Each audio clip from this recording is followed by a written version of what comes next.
वज़ीर-ए-आज़म शहबाज शरीफ आज सऊदी अरब का सरकारी दौरा करेंगे। वज़ीर-ए-आज़म के हमरा काबीना के अहम अरकान भी सऊदी अरब जाएंगे। शहबाज शरीफ की वली अहद से दो तरफ़ा अहम मुलाकात होगी। तफसीलात क्या हैं, फ़ाहद चौधरी से जानते हैं। जी फ़ाहद। जी देखिए, वज़ीर-ए-आज़म शहबाज शरीफ आज 3 मुल्की सरकारी दौरे पर जो है वो रवाना हो गए हैं और पहले मरहले में आज सऊदी अरब पहुंच रहे हैं। वज़ीर-ए-आज़म सऊदी वली अहद शहजादा मोहम्मद बिन सलमान की खुसूसी दावत पर वज़ीर-ए-आज़म शहबाज शरीफ सऊदी अरब का दौरा कर रहे हैं और वज़ीर-ए-आज़म के हमरा वफाकी काबीना के अहम अरकान भी इस वक्त में शामिल हैं।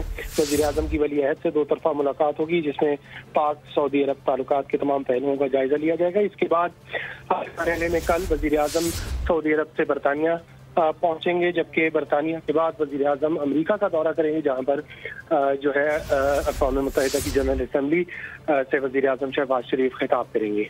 जी, वज़ीर-ए-आज़म शहबाज शरीफ का ये अहम दौरा है। फ़ाहद चौधरी अपडेट कर रहे थे, आपका बहुत शुक्रिया।